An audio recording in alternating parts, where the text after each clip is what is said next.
I know what we like to do normally when we start off is run around the room, introduce everybody. I'll introduce you and then get an opportunity to answer Jamie's question. What's your personal threshold about what you need to see out there in society before you're willing to let your guard down? Derek Gauci, cannabis industry watchdog. Let's see what you got. Derek, what's your personal, I need to see this before I'm going to let myself hang out in public again? I got to start by, and I appreciate you, Rick. I got to start by telling the world I am also, I'm a professional photographer, and I run a business doing that stuff. So like that's been one of my main concerns is like, what's the safe time, to get my team back out and shooting people and all that stuff. So we're trying to figure it out and try to keep people comfortable. One of my biggest businesses, of course, is weddings. So we're trying to, figure out how to keep the love alive and keep people alive. That's our goal, man. That's all we care about, those two goals. But either way, I mean, you just got to keep safety as number one. And I guess I'm kind of drifting off and forgetting your question. There's more correcting. Well, you'll see those types of gatherings similar to, I think, to what some of the restaurants are doing. In the banquet room, there'll be an empty table between a table of maybe a family or people who are normally together type thing, and try to keep it spaced out. Mm-hmm. So it's going to change from now on, but it's going to get started. You'll see prettier, more like elopement style things happening, like things to see, and these people going out to the sides of the cliff, and getting married, being able to be more themselves, smoking doobies, having a good time. Cool. See how the many creative ways that these things, emerge under the new circumstances, for sure. Yeah. And a lot of people can have a personal standard that's different from societal standard. It may be okay to walk around without a mask. I'll probably still wear a mask for a while anyway. Let's welcome a new attendee for our Jazz Cabbage Cafe, Berg. Medical Mondays. He's the man, the DJ with the PJs. What's up, Berg? Yeah. So this whole thing is like threw me for a loop, so I'm not really sure. Like, I'm not really big on going out places in the first place, like I sometimes go to, different events and everything, but I mean, shit, I personally think once, events start happening again, I'm jumping right back in. I mean, I'm not a big, I swear to God, I had this shit back in January.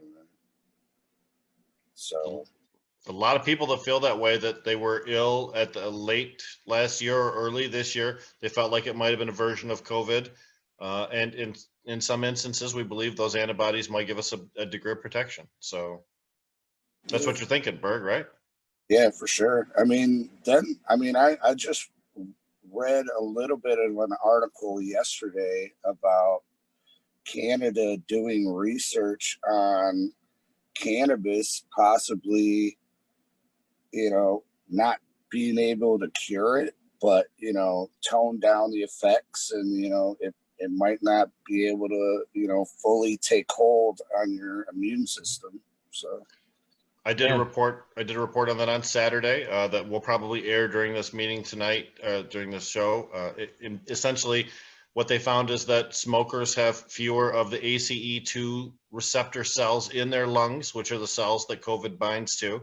So it's unclear whether smoking cigarettes alone or smoking cannabis together or separately would actually reduce that, but it's intriguing.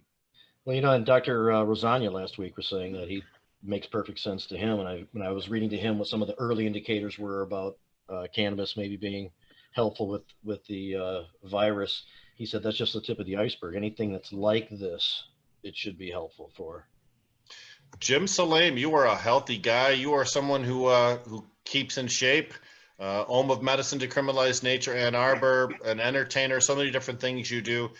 Ann Arbor is a bustling town. It's got to really crush somebody who lives in that zone to not be able to go hang out in the downtown area. What's your personal standard for getting back involved in society again? I don't know. For me, it's kind of day to day, just from the information I'm gathering. One minute I feel like, okay, if we have events, I'll be there. The next minute I feel like, well, maybe I want to wait to see if the event occurs and wait 2 weeks and see what happens. And But I want to get back to normal. I think we've all kind of gotten used to it a little bit, and we've let our guard down as far as not being as concerned about getting it and putting ourselves in harm's way because we want to get back to normal. And part of me is for also, you know, starting that to slowly do that for society and get people back to work and get people going to businesses and, you know, Derek out for doing his photography, all that stuff. So I don't know. I still don't feel like I have all the information, and I feel like there's still more to be known. And so it's really tough to say, but those are some of my different ideas on it, I guess. Those are very common frustrations. We're getting so many different voices telling us information about the coronavirus. We're getting official government sources which are in conflict with each other. We get individual medical professionals telling us something that sounds very logical, but then we go on the internet and there's just a whole stream of different voices. Almost every opinion you could possibly imagine is out there. And if you wanted to reinforce what you already thought, you can find that out there too. Berg, did you want to jump in on that? No, it's like, I mean, and then people are, you know, totally believing one or the other when they totally both could be bullshitting us. You know what I mean? Like, our government is known to, you know, not be the most truthful, you know, organization. So, I mean, I don't know, man. Well, here's what I know. Colin MacDougall thinks murdering people is good exercise. See murder, hatchet man, right hand chopper. What's your personal standard? You're a youngster. You're somebody who has, you know, that still has that believes in that invincibility, that invulnerability. What's your standard for getting back? Well, I think it's kind of hard for me because, like, I do work from home, so I'm like, okay, whenever they call me back, I guess, to go into work, I suppose I should go with like a mask and everything and gloves. And, you know, I was reading that if 80% of Americans just wore masks for a while, that this virus would go away. And I think that, I don't know about 80%, but I think a lot of people actually would be willing to just wear a mask and keep their hands consistently washing their hands and just not touching anything, their face. And I went to Aldi, I think last week, and they didn't have that like waiting system that they used to have that Jamie was kind of talking about in the Ferndale market. And I also went to another grocery store, and they didn't have like really social distancing guidelines. One had a security guard who made sure you had like a mask and like allowed you to come in, but the other one didn't. So it's kind of weird. And those shops were like pretty close to each other. So I don't know. My dad is like a high risk patient, and they don't want him to be out right now. And so I just don't want to like catch anything. And like I'm pretty healthy, and I might not notice, you know, something that could be the COVID-19 or it even show. So I just feel it's probably best for me right now to just stay in.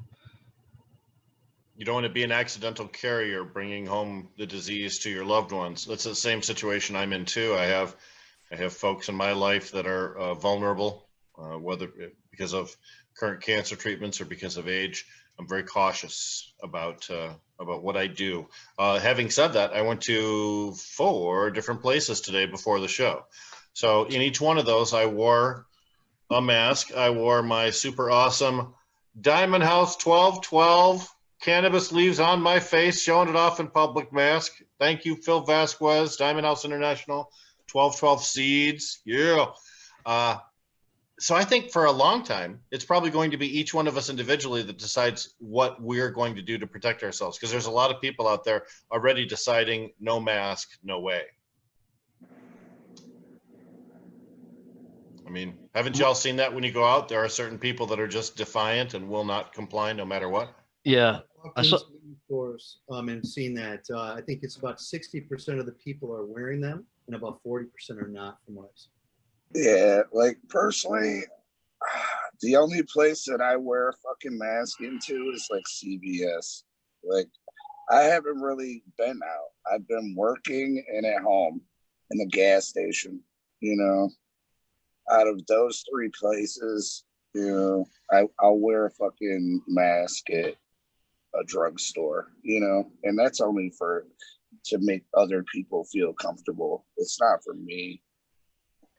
Well, good. I mean, as Colin said, as long as everybody's wearing them, reduce the risk. You know, the stuff can't spray out of your mouth and nose as far if there's something that blocks it. So, and if everybody's got that, it's, you know, you reduce the risk of it being around to be able to be infected. So yeah, it's pretty basic. And if we all did that a little bit more and didn't, you know, we've yeah. talked about this many times on this show, how it's understandable how people get to the point where they get really frustrated with that and don't necessarily believe it works like that and that type of stuff. Yeah. But go ahead, Colin. Sorry. In 1919, the Spanish flu, it came in like two waves, and like the first wave would be around like April, March, May, and then the second wave was like really high. It was like in September, October, and there was different cities that implemented masks, and there were cities that like protested against it, and those cities that like had lifted the masks saw like higher rates of death and infection that winter. So I think that like this happens like every 100 years or so in like different ways of like it's not always the same virus, but there was also another flu epidemic that happened in the 1830s, and before that there was tons of different cholera and what's that one disease? Smallpox that was spread in throughout the world, and those diseases are spread like through the air and through close contact and whatnot, and we're just a lot more advanced now, and we have the ability to take it out quicker if we virus itself. Yeah, it would have been nice if we were a little bit more on top of it a little sooner from a national level. Hey, so, you know, Tom, we didn't ask you, just, and we're asking everybody who's come on the show today, as things start opening up a little bit, obviously up north has begun, and if everything goes well there, it's going to, you know, continue. Where is your line? I mean, if that places open up, are you jumping right out there? Or are you gonna wait for a little bit? Are you anxious to do it? Do you think it's already past due? What are your thoughts? I'm cautious, you know. I've kind of put this whole pandemic thing in a historical perspective of, you know, the Black Death and shit, you know. I mean, this isn't a hoax. This shit is for real. And historically, we've been able to come together and beat it in the 60s. The Soviet Union, the US scientists teamed together to, you know, and when we need to be coming together, we're being divided.